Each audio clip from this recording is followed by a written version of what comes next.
It all started at a community charity event, the kind where you're supposed to network, smile, and make small talk with people you've seen 100 times. I wasn't expecting anything out of the ordinary that day, just another Saturday where I'd go, put in my appearance, and head home early. I was wandering around the tables, balancing a cup of lukewarm coffee, when I heard a familiar laugh. I froze for a moment, trying to place it. It was the kind of laugh that instantly brought back a rush of memories. I turned, and there she was, Sarah, my childhood friend. We had been inseparable once, back in elementary school. We'd done everything together, from playing on the swings to sneaking cookies at sleepovers. Then, suddenly, her family moved away, and we lost touch. Seeing her now, after all these years, was like seeing a ghost from my past. We stared at each other for a moment, both surprised, and then she broke into a big smile. I felt my face mirror hers, and we met in the middle for a hug. The conversation flowed as if no time had passed at all. We started catching up, reminiscing about old school days, the pranks we pulled, and the silly games we invented. I told her about my job, my routine, and she shared stories about her travels and her career switch. We laughed about how much we had changed and, strangely, how much we hadn't.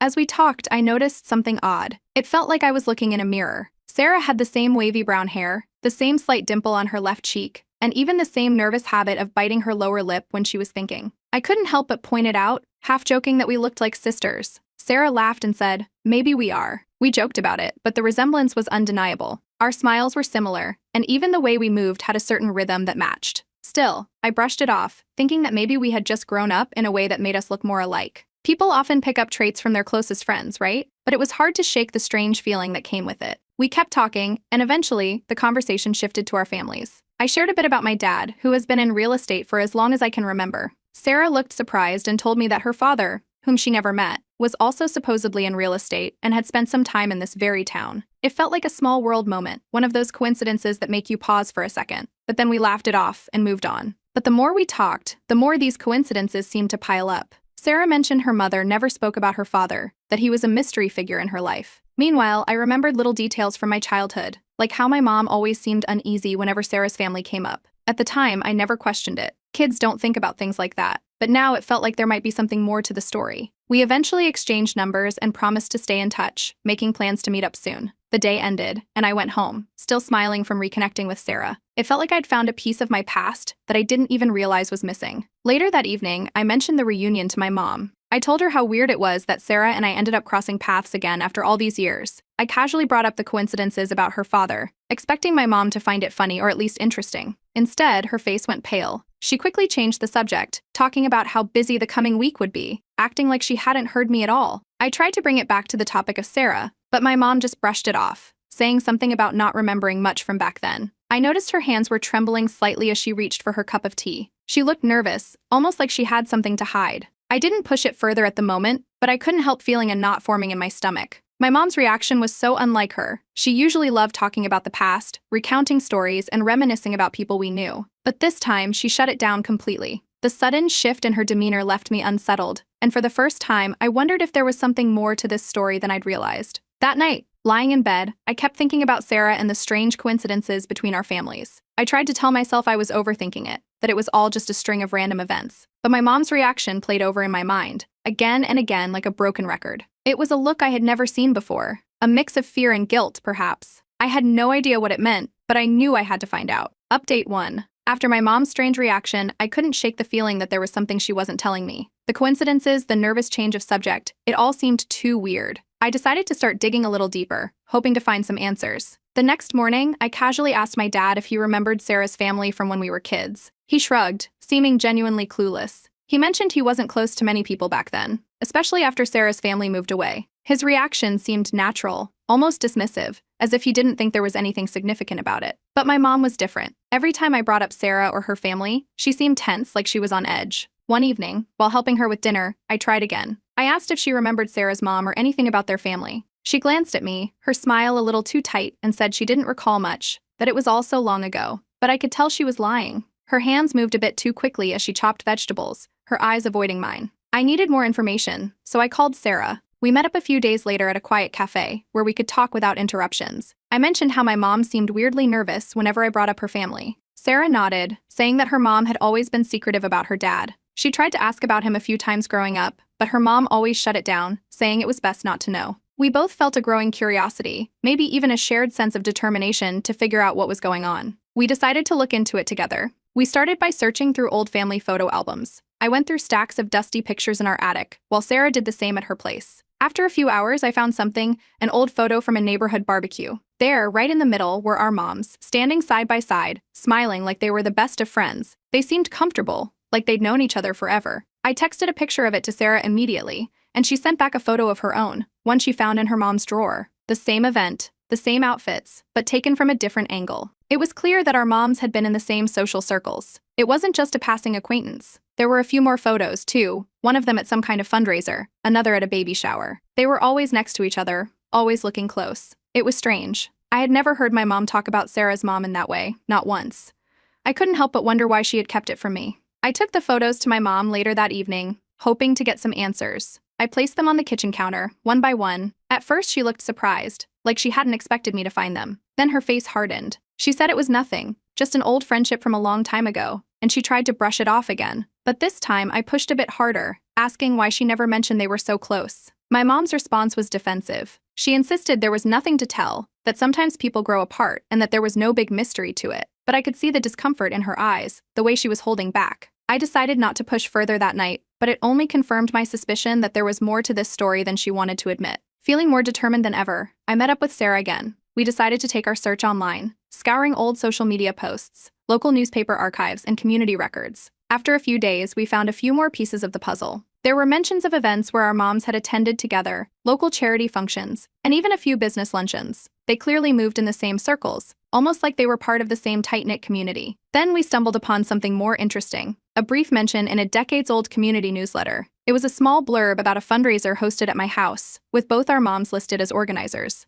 The detail seemed insignificant at first, but then Sarah pointed out that it was from around the time her mom moved away with her family. I couldn't help but think that there was a connection there. With all these little details piling up, I decided to confront my mom again. This time, I showed her everything we had found, the photos, the newsletters, all the evidence of a close relationship between her and Sarah's mom. She looked uncomfortable but still insisted it was all just a coincidence, that they were just friends for a short time, and that it meant nothing. She seemed defensive, almost angry. She even raised her voice a bit, saying that I shouldn't be digging into things that don't concern me. But there was something in her eyes, a flicker of fear maybe, that told me she was hiding something. I knew I wasn't going to get any more out of her at that moment, so I let it go, at least for now. The next day, I got an unexpected message from a distant relative, a cousin I barely knew. It was cryptic and vague, saying, "I've heard you're asking about the past. There's more to know than you think. Talk to Aunt Mary if you want real answers." Aunt Mary was my dad's sister, known for her sharp tongue and her love of family gossip. She was the one everyone went to for stories about old family drama.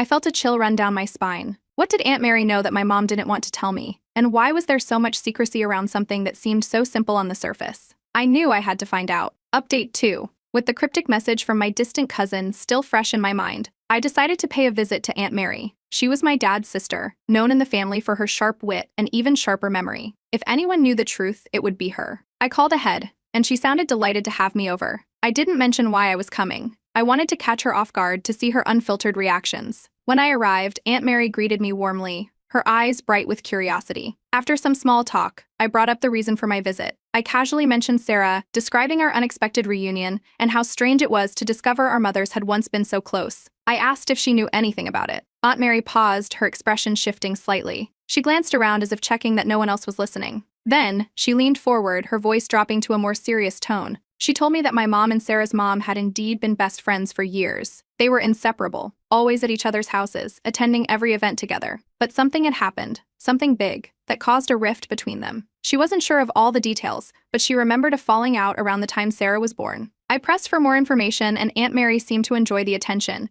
savoring the chance to share what she knew. She hinted at rumors, whispers that had floated around back then. She said people had talked about an affair, but no one knew for certain who was involved or what exactly had happened. The rumors were vague, pointing fingers at either my dad or Sarah's dad as being the potential father of Sarah. I felt a shiver run down my spine. This was more than I had expected.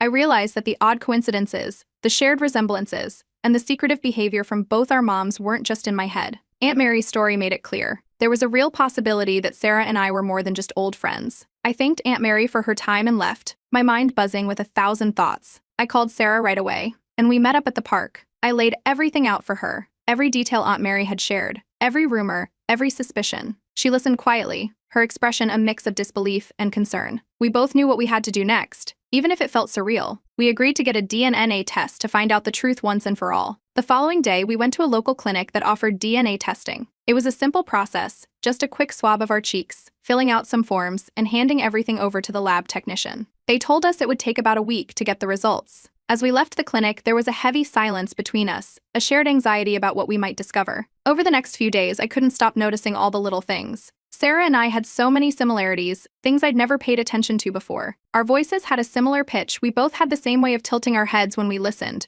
and even our handwriting looked oddly alike. I started seeing patterns everywhere, little details that now seemed to scream for attention. Sarah and I spent more time together while we waited for the results. We compared stories about our childhoods, looking for more clues. She mentioned how her mom had once told her about a man who'd been important in her life, someone she'd had to let go of for complicated reasons. I remembered hearing my mom mention a friend who had a messy breakup around the same time. The pieces started fitting together, almost too neatly. As the days passed, the anxiety grew. Every time my phone buzzed, I half expected it to be the lab with the results. It felt like we were holding our breath, waiting for the truth to reveal itself. We kept second-guessing everything, wondering if we were reading too much into the situation. But then we'd notice another similarity, a shared allergy, the same unusual freckle patterns on our arms, and our suspicions would flare up all over again. Finally, after what felt like an eternity, I got the call. The results were in. Sarah and I decided to go pick them up together. The drive to the clinic was tense, neither of us saying much. When we arrived, we signed the papers and were handed a sealed envelope. My hands felt shaky as I held it, but Sarah gave a small nod,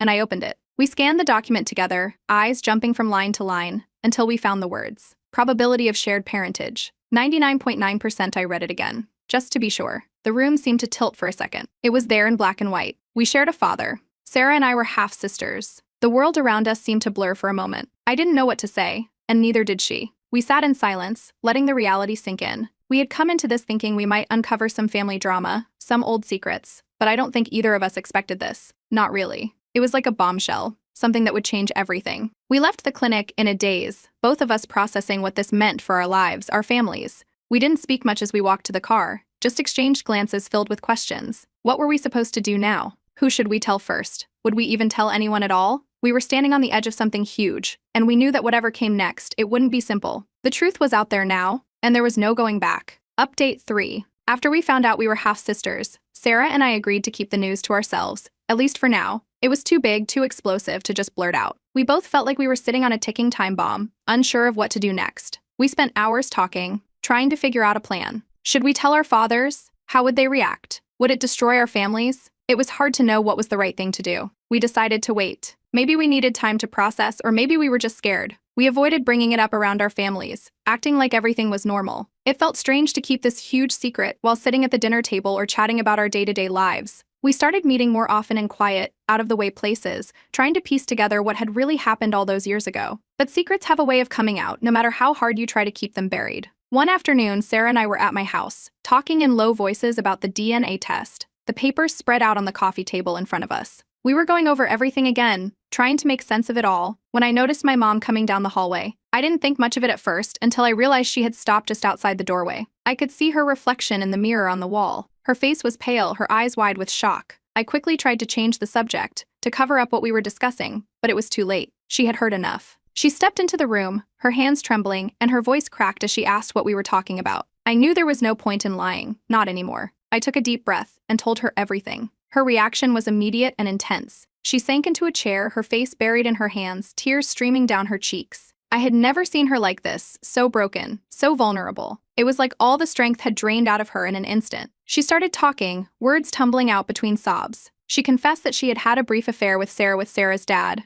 many years ago, around the time Sarah was conceived. It had been a mistake, a moment of weakness, and she had regretted it ever since. She insisted it was never meant to be serious, that it had ended quickly, and she had hoped the secret would stay buried forever. Hearing this, Sarah looked like she'd been punched in the gut. She stood there, stunned, while I tried to process what my mom was saying. My mom kept going, saying she'd never told anyone, not even my dad. She had convinced herself that Sarah wasn't my dad's child, that it was just a fling that meant nothing in the long run. She had wanted to protect her family, to keep everything intact. I realized then that my dad might have no idea about any of this. He might not know that my mom had an affair, that he might have another daughter out there. I felt a wave of confusion and disbelief. If my mom had hidden this for so long, what else could she be hiding? Then another thought hit me. Sarah's mom might also be keeping secrets. If my mom had kept this under wraps for decades, There was a good chance that Sarah's mom knew more than she was letting on to. Maybe there was another relationship overlap, or maybe she had her reasons for keeping quiet. I needed to know the full story, and fast. I tried to get more information from my mom, but she was a wreck, crying and mumbling apologies. I didn't want to push her too hard, not in the state she was in.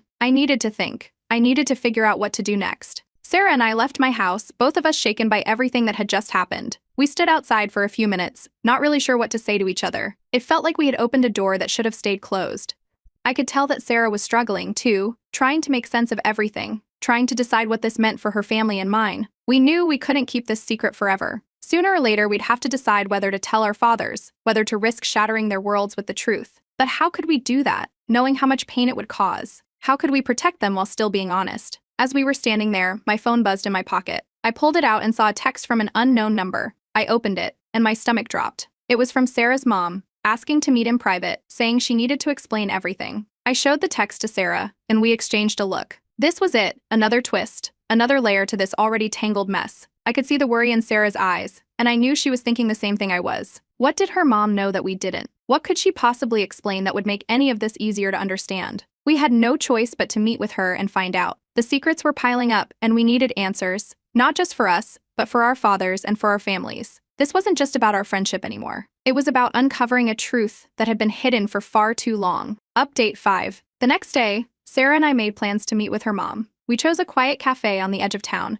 where we could talk without too many prying eyes or ears. I could see the tension in Sarah's face as we waited, both of us unsure of what her mom was going to reveal. When she finally arrived, she looked nervous but determined, like someone who had been carrying a heavy burden for a long time. She sat down across from us, took a deep breath, and began to speak. She explained that the affair between my mom and her husband had been more than just a brief fling. It had been a complicated, emotional entanglement that lasted longer than either of them wanted to admit. Both moms had found out about the affair, and it nearly tore their friendship apart. But there was more. Both moms had also agreed to keep everything quiet, not just because of the affair, but because there were other factors involved. Sarah's mom leaned in, lowering her voice, and revealed that there was a financial reason for all the secrecy. A hidden inheritance or a property dispute that neither family wanted to surface. Sarah's mom explained that years ago, when her husband and my dad were business partners, they had purchased a piece of land together. That land, over time, had significantly increased in value. However, due to the complexities of their personal lives and relationships, they decided to keep its existence under wraps, hidden even from their own children. There was a legal agreement in place that kept everything quiet, an agreement that tied their families together in more ways than one.